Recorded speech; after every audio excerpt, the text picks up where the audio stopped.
그 사람은 푸른 장포에 짧은 수염을 기르고 있었는데 나이는 약 50세 정도 되어 보였으며 용모는 청소한 편이었으나 안색에 푸른 기운이 감돌고 있었다. 그는 눈초리에 뭐라고 말할 수 없는 기쁜 빛을 띄우고 있었다. 이때 한 사람이 불쑥 생각나서 입을 열었다. 귀하께서는 혹시 이 현철령의 주인이 아니십니까?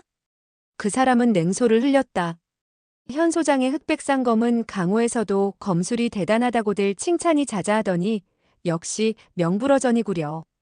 노부는 조금 전 1푼의 힘으로 8명의 친구들이 휘두르는 무기를 상대했고 9푼의 힘으로는 두 장주 부부의 힘에 대응했어. 그는 잠시 여유를 두었다가 다시 말했다.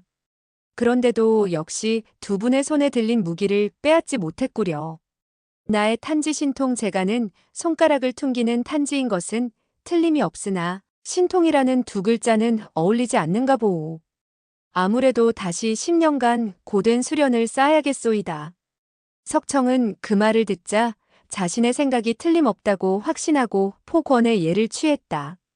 저희 부부가 이번에 하남까지 온 것은 마천회로 가서 귀하를 배우려고 했기 때문인데 인연이 있어 이와 같이 만나 뵙게 되었으니 헛걸음을 한 셈은 아닙니다. 그는 잠시 여유를 두었다가 다시 말했다. 저희 부부의 검술은 귀하의 눈에는 차지 않겠지요? 그런데 귀하께서 오늘 친히 현철령을 거둬들이게 되었으니 정말 축하하는 바입니다.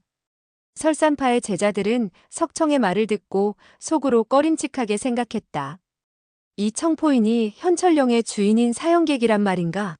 한수만에 우리들의 손에 들린 장검을 빼앗아간 것을 보면 세상 천지에 그를 제외하고 그 누가 있어 그럴 능력을 지닐 수 있겠는가? 7사람은 서로 쳐다보며 아무 소리도 하지 않았다. 안봉일은 무공이 별로 높지 않았다. 그러나 강호의 경험은 설산파의 7명 제자들보다 훨씬 뛰어난 편이라 즉시 공수의 예를 취했다. 조금 전 실례를 저질렀습니다. 불초는 삼가 선배님에게 사과를 드리는 바이며 지은 죄 용서하시길 바랍니다. 청포인은 바로 마천회의 사형객이었다. 그는 이 말을 듣고 껄껄 웃으며 말했다. 하타, 평소 나의 규칙에 의하면 당신네들이 무기를 휘둘러 나의 몸을 찌르려고 한 데 대해서 반드시 보답을 하였을 것이외다. 그는 잠시 여유를 두었다가 다시 말했다. 당신은 금도로 나의 왼쪽 어깨를 후려치려고 했으니 나도 역시 이 금도로 당신의 왼쪽 어깨를 후려쳐 팔병신으로 만들어야 옳은 이치가 아니겠소? 여기까지 말하던 그는 손에 든 그 쇠조각을 손바닥에 놓고 허공으로 던져 올렸다가 받으며 빙그레 웃더니 재차 말을 이었다. 하지만 노부는 오늘 기분이 매우 좋소. 그 한 번의 칼질은 잠시 외상장부에 기재해두겠소. 그리고 저 사람은 나의 가슴팍을 찔렀고 저 사람은 나의 허벅지에 있는 환도혈을 찔렀으며 저 사람은 나의 왼쪽 허리를 찔렀고 저 사람은 나의 다리를 자르려고 했고 그는 오른손으로 설산파의 7명 제자들을 일일이 가리키며 그들이 노린 부위를 지적했다. 7명의 설산파 제자들은 방금 자기네들이 펼친 초식을 틀린데 하나 없이 지적하는 것을 보고는 깜짝 놀라지 않을 수 없었다. 정광석화와 같은 순간에 그는 한 사람 한 사람이 펼친 초식의 부위를 정확히 알아보고 기억을 한 것이었다. 이때 사형객은 다시 한마디를 덧붙였다. 모조리 외상장부에 기재해 놓겠소.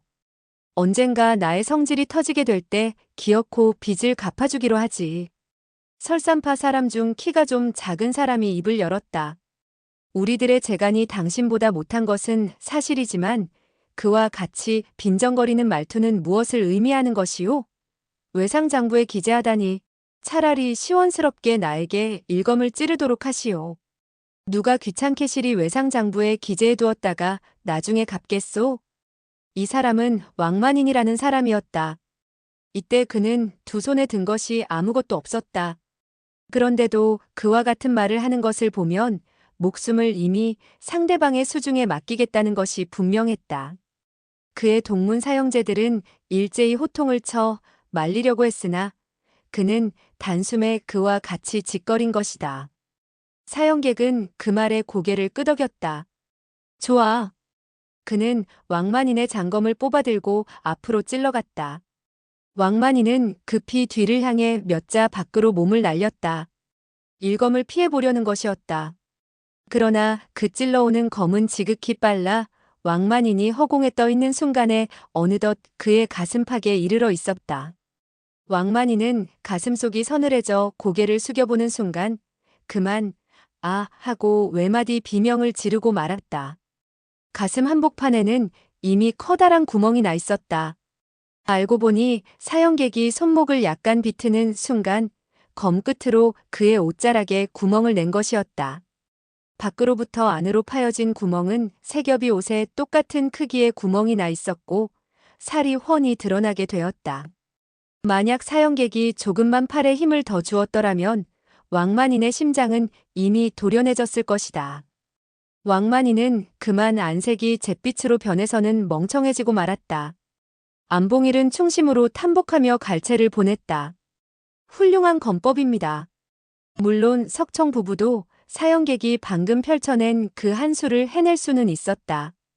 그러나 상대방으로 하여금 어디를 찌르는지를 알게 하면서도 피할 수 없을 정도로 재빠르다는 것은 석청과 민유로서도 흉내를 낼 수가 없었다.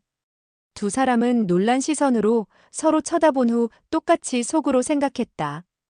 이 사람의 무공은 정말 절묘하구나. 과연 불가사의할 정도이다.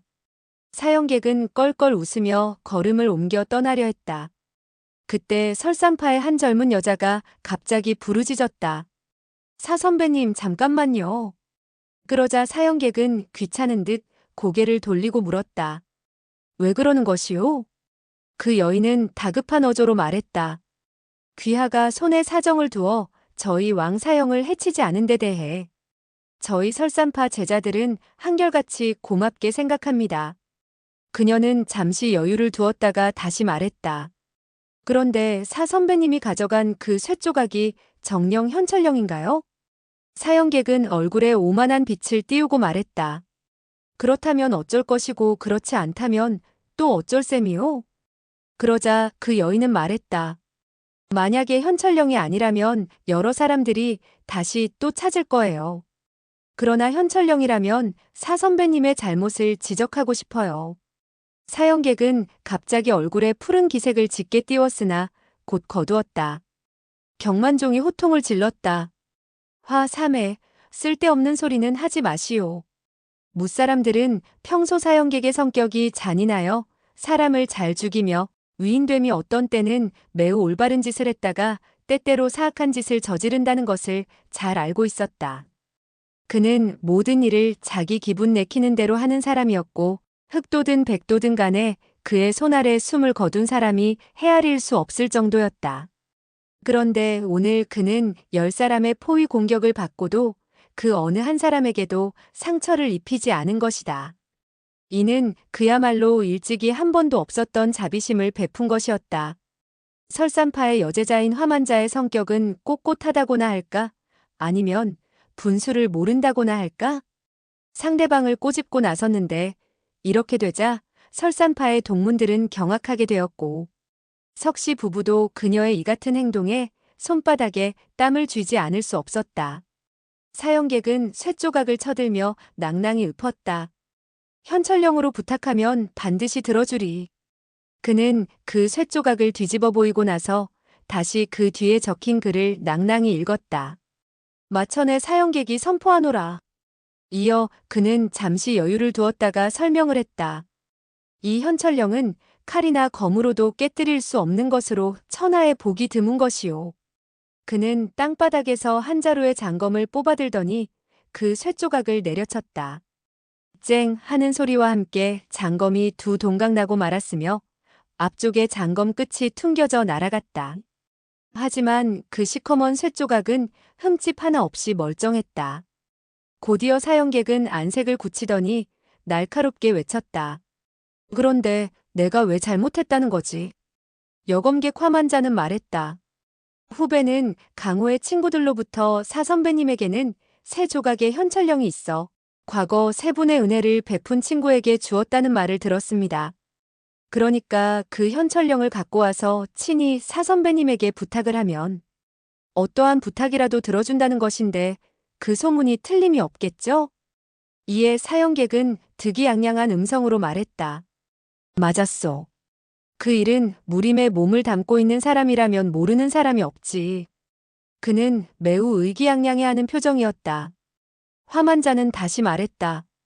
그 세 조각의 현철령 가운데 두 조각은 이미 사선배님의 손으로 돌아가게 되었고 따라서 무림에서는 경천동지할 대사건이 2번 발생했다고 들었습니다. 따라서 이 현철령은 최후의 한 조각인데 그렇지 않습니까? 사형객은 무림에서 그로 인해 2번의 경천동지한 대사건이 발생했다는 말에 약간 기분이 좋아져서 안색을 누그러뜨리고 부드러운 어조로 말했다. 맞았소. 세 번째 현철령을 가져간 그 친구의 무공은 매우 고강하여 별로 처리하기 힘든 일이 없었으니 물론 나에게 부탁할 일도 없었지. 이 영패는 그에게 아무런 소용이 없었고 또 자녀가 없어 세상을 떠난 후에 영패가 어디로 가게 되었는지 찾을 수도 없었던 것이요. 그는 잠시 여유를 두었다가 다시 말했다. 이 몇 년간 모두들 죽어라 하고 세 번째 현철령을 찾았는데 물론 그 목적은 이 사가에게 어떤 큰일을 시키려는 것이었지. 이어 그는 껄껄 소리내어 웃었다. 하하하, 그런데 뜻밖에도 오늘 수월하게 내가 이 현철령을 거둬들이게 되었소. 강호의 친구들은 약간 실망을 하겠으나 나는 오히려 당신네들의 재앙을 해소시켜 주었다고 말할 수도 있을 것이요. 그는 발을 뻗어 오도통의 시체를 수장 밖으로 걷어차고 다시 말을 이어갔다. 무슨 말인지 모르겠다면 예를 들어 설명해 드리겠소. 이 시체의 주인공은 비록 현철령을 얻었으나 나의 얼굴을 보기가 여간 어렵지 않았지. 따라서 영패를 나의 손에 쥐어주기 전에 그 자신은 무사람의 표적이 되어야 했고 또 무사람 가운데에 그를 죽이려고 하지 않는 사람이 없고 그의 손에 들어간 영패를 수중에 넣지 않으려는 사람이 없었소. 이와 같이 말한 그는 슬쩍 석청 부부를 바라보며 다시 말을 이었다. 현 소장의 석 장주 부부가 평소 어질다는 평판이 자자한 분인데도 속된 욕심을 떨쳐버리지 못했으니 다른 사람들이야 더 말해 무엇하겠소? 하! 최후의 몇 마디는 비웃음이 가득 서려 있었다. 석청은 그와 같은 말을 듣자 그만 얼굴이 시뻘개지고 말았다. 평소 그는 무사람들에게 매우 겸손하며 예의도 발랐다. 그러나 무공이 고강하고 또한 명성이 자자해서 한 번 말을 꺼내면 그 말을 반박하는 사람이 드물었다. 한데 이번에 사형객의 핀잔과 비웃음을 듣게 되었으니 이치로 따지든 힘으로 따지든 간에 대항할 수가 없었다. 평소 오만한 그는 갑자기 좌절을 당하게 되자 실로 창피하기 이를 데 없었다. 민유는 석청의 안색을 살핀 뒤 남편이 만약 검을 뽑고 함께 달려들 뜻을 보인다면 즉시 행동으로 옮겨 사형객과 사생결단을 내려고 했다. 적수가 되지 못한다는 것을 알면서도 그와 같은 창피를 좀처럼 참아내기란 힘든 것이었다. 그런데 사형객이 다시 입을 열었다. 석 장주 부부는 영웅호걸 이외다. 이 현철령을 당신네들이 가져왔다면 노부에게 한 가지 어려운 일을 시킬 것이고 약간 수고를 한다 해도 그만이겠으나 만약 모렴치한 소인이 가져와 노부에게 스스로 사지를 자르라고 하든지 죽지도 살지도 못할 정도로 나를 몰아세우거나 아니면 자살을 요구할 수도 있을 것이요. 내가 자살을 하지 않겠다면 바로 부탁에 반드시 응한다는 맹세를 저버리는 것이 아니겠소? 그는 잠시 여유를 두었다가 다시 설명을 했다. 어찌되었든 노부의 운이 나쁘지 않아 힘들이지 않고 현철령을 거둬들이게 되었소. 하하, 그는 크게 웃었는데 그 웃음소리에 지붕 위에 기왓장이 들썩들썩했다. 화만자는 낭낭히 외쳤다. 과거 사선배님은 독하기 이를 데 없는 맹세를 남겼다고 하더군요. 누구의 손에서 그 영패를 받든지 간에 상대방이 요구하는 일을 해주겠다고 했으며 설사 상대방이 7대에 걸친 원수라 해도 그를 손가락 하나 다치지 않겠다고 했다면서요? 그녀는 나이 어린 거지를 바라보며 다시 말을 이어갔다. 이 영패는 저 꼬마 형제의 손에서 받아낸 것인데 어째서 저 형제에게는 어떤 부탁할 말이 있는지 물어보지도 않으세요? 그에게도 혹시 어떤 부탁이 있을지 모르잖아요. 사형객은 퇴하고 침을 뱉더니 말했다. 저 어린 거지가 무엇인데 이 사모가 저 거지의 말을 들어야 한다는 것이요? 하하, 그야말로 배꼽을 잡게 만드는군. 이에 화만자가 냉랭히 외쳤다. 여러분들께서는 모두 들으셨죠? 사 선배님은 거지는 본래 사람이 아니니 그와 같은 약속의 대상에 포함되지 않는다는 거예요. 그녀가 비난을 하는 사람이 만약 다른 사람이었다면 나머지 사람들은 소리내어 웃었을 것이다. 적어도 설산파의 동문들은 반드시 맞장구를 쳤을 것이다. 그러나 이때 아무도 동조하는 사람은 없었다. 사형객의 얼굴에도 다시 푸른 기운이 번쩍하고 빛나더니 곧 사라졌다. 이 계집애는 말로써 나를 꼼짝 못하게 하려고 하는구나. 남들이 나를 등 뒤에서 이 사모가 신의를 지키지 않는다는 말을 하도록 만드는군. 그는 갑자기 흠칫하더니 몸을 떨었다. 아차, 큰일이다. 혹시 저 거지는 그들이 일부러 만들어 놓은 함정이 아닐까? 내가 이미 영패를 빼앗아 들었으니 그에게 되돌려줄 수도 없는 일이다. 이와 같은 생각에 그는 흠칫했으나 곧 오만하게 입을 열었다. 하하하, 천하의 어떤 일도 이 사모로 하여금 난처하게 할 수는 없지. 그는 매우 의젓하게 나이 어린 거지를 향해 말했다. 이 꼬마 거지야. 너는 나를 따라가자. 어떤 부탁이라도 있으면 나에게 부탁을 해라. 그러나 다른 사람은 이 현철령과 아무 상관이 없다. 그는 나이 어린 거지의 손을 잡고 걸음을 옮겨 놓았다.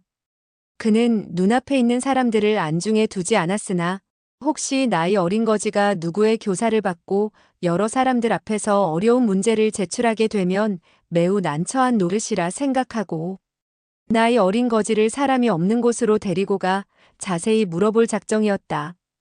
이때 화만자가 한 걸음 다가서며 부드러운 어조로 말했다. 꼬마 형제, 그대는 착한 사람이지. 이 노백부님은 사람 죽이는 것을 가장 좋아해. 그러니 앞으로는 사람을 죽이지 못하. 그 말이 미처 끝나기 전에 세찬 바람이 그녀의 안면으로 밀어닥쳤다. 화만자는 그만 사람을 죽이지 말라고 부탁을 하라는 말을 마저 할 수 없었다. 원래 화만자는 사형객이 반드시 한마디 말을 내뱉으면 실천하는 사람이라는 것을 잘 알고 있었다. 조금 전 그녀는 검으로 그의 얼굴을 찌르려고 했던 것뿐인데 사형객은 그것을 외상장부에 적어 놓았다가 후에 기분이 나쁠 때 갚아주겠다고 하지 않았는가? 그렇게 된다면 언젠가 그녀 자신은 사형객에 의해 얼굴에 상처를 입게 될 것이다. 6명의 사형제 가운데 왕만인 외에는 모두 다 그에게 일검의 빚을 지고 있는 셈이니 그 빚을 갚게 되었을 때 반드시 몇 사람의 목숨을 바쳐야 했다. 그렇기 때문에 그녀는 위험을 무릅쓰고 사형객의 분노를 사는 것도 마다하지 않고 나이 어린 거지에게 앞으로 다시는 사람을 죽이지 못하게 부탁하도록 시키려고 한 것이었다. 만약에 어린 거지가 그와 같은 말을 하게 된다면 사형객은 그 말을 듣지 않을 수 없는 것이다. 그러면 자기와 5명의 사형들이 목숨을 구할 수 있을 것이라는 것이 그녀의 계산이었다. 그런데 사형객은 그녀의 속셈을 짐작하고 소매자락을 휘둘러 세찬 소매바람을 내뿜음으로써 그녀가 말을 끝맺지 못하도록 만든 것이다. 사형객은 큰 소리로 노가를 터뜨렸다. 아니, 이 계집애가 왜 쓸데없는 잔소리를 하는 거지? 그는 다시 한번 세차게 소매자락을 휘둘렀다. 세찬 바람이 들이닥치자 화만자는 그대로 서 있지 못하고 뒤로 벌렁 나가 떨어지고 말았다. 화만자는 뒤로 벌렁 쓰러졌으나 즉시 몸을 일으켰으며 다시 소리치려고 했을 때 사형객은 이미 나이 어린 거지의 손목을 잡고 앞쪽 골목길로 사라지는 것이 아닌가. 사형객은 그 나이 어린 거지에게 다른 사람의 교사를 받지 않도록 하려는 것이 분명했다.